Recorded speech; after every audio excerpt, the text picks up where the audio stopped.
Hello, everybody. Welcome back. Wednesday night edition of Inside the Headset. Few technical difficulties. We got it all worked out, and I got with me the head coach of the Blackman Blaze, head coach Kit Hartsfield. How you doing tonight, Coach? Doing great, Stuart. Well, 0-2, Coach, and kind of where you were sitting last year. If we rewind the tape, it's almost like a Groundhog Day for you, but 38-9, played against Ravenwood, and kind of a weird game because you got wound up. You drove over there to play them, got off the bus, got ready, and then did not get on the field other than to practice maybe or to warm up a little bit, and then loaded the boys back up, came home. You rescheduled the game. The game was going to be at 7 initially. And then the game kicked in and went off at 11 o'clock, or what happened? I was going to try to help you or whatever, but take it away, Coach. Yeah, we was in a lightning delay for a couple hours on Thursday, and initially had rescheduled for Saturday night, hoping the storm would be out. And it looked like Friday that it was going to storm Saturday night and actually be clear during the day. What we didn't know was the humidity level and what it was going to feel like at noon on Saturday. So it was a heck of a week, that's for sure. So and I didn't go over. I did see where Tom Krager did make it over there, and I think he shot a few videos up on Twitter or whatnot. But what kind of crowd and how did that logistically work just as a last minute? So kind of how did your principal because if everybody wasn't aware, at that point they would have been the home team. So the Ravenwood Raptors would have actually ran your stadium because they were the home team. That was actually a Williamson County home game, but played in Rutherford County. Am I right? No, it was at Ravenwood. Okay, so you went to Ravenwood. You went back over to Ravenwood Saturday? Yeah, we went back to Ravenwood Saturday, and Siegel and Page actually played at Blackman. So they were warming up when we were leaving.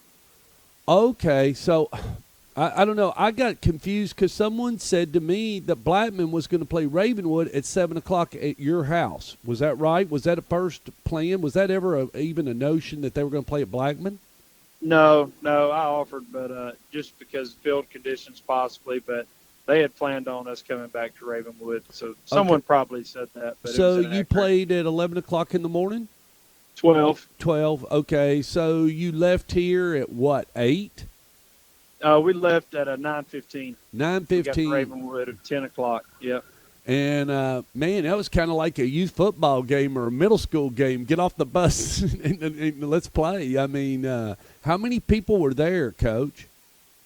I think the capacity that they were allowing was there. I think we only got 200 tickets because their band is actually in the visitor section right beside the visitor fans and visitor sideline up in the stands. And, they were spaced out in their stands. So, maybe 1,000. I don't know what their exact capacity was, but you can definitely tell it's just going to be thinner crowds this year. So you get out of that game. You've been working on a few things this week. What is the biggest thing that you needed to get done now that you get those two behind you and you are where you are? What's the biggest thing you got to do as you get ready for Coffee County on Friday night in the next 48 hours? Yeah, number one, just going into the game, we got to clean up just simple mistakes on both sides of the ball. Just communication issues in the secondary. Gave up 2 touchdowns versus Ravenwood. And being able to clean up the offense and play a full 4 quarters and establish a running game.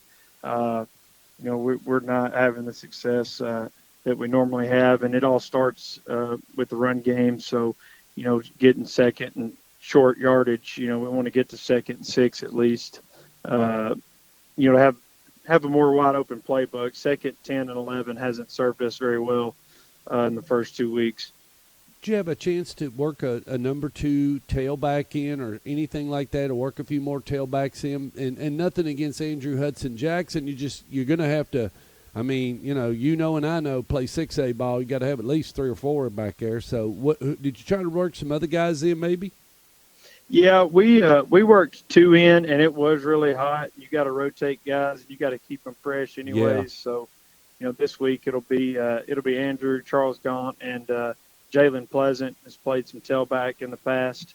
Uh, he's been playing outside linebacker, so he's been focusing a little bit more at tailback this week, so we can have fresh bodies in there. Absolutely, absolutely. And, when you look at Coffee County, they lost to Tullahoma 42-13, but they beat Franklin County 21-19.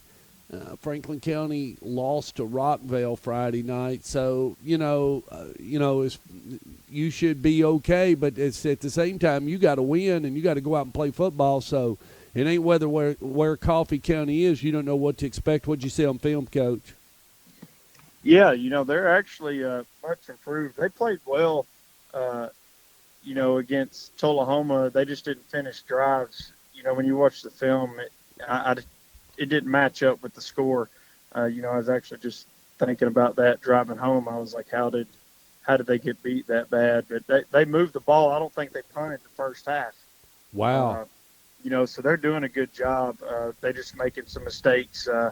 Versus Franklin County, they could have done a little bit better and made too many mistakes versus Tullahoma. But they got probably the most talented Coffee team I've seen, a good athletic quarterback, and they'll be fired up.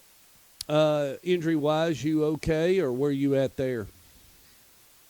Yeah, we got, I think, one starter that'll be out. That's left tackle John Hartman. He's got just a slight knee sprain.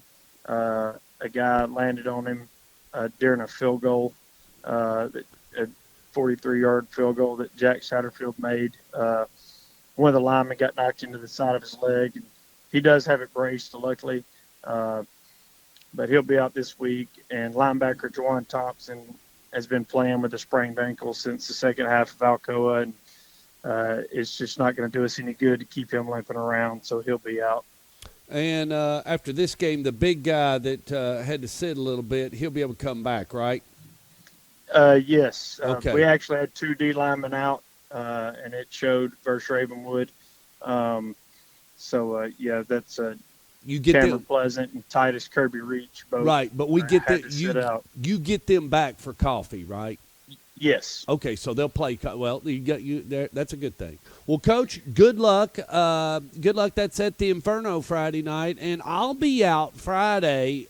Did you happen to catch Behind the Lens at your place? I was there this past Thursday morning. I did. Did you put it on Twitter? No, well, it's on Twitter, but it's originally on YouTube. But anyway, you need to catch up on the Lens. Absolutely. It did happen at your place, and it's a good little deal. Anyway, but I'll talk to you soon, Kid Hartsfield, and good luck Friday night. Thank you, Stuart. See you. Bye.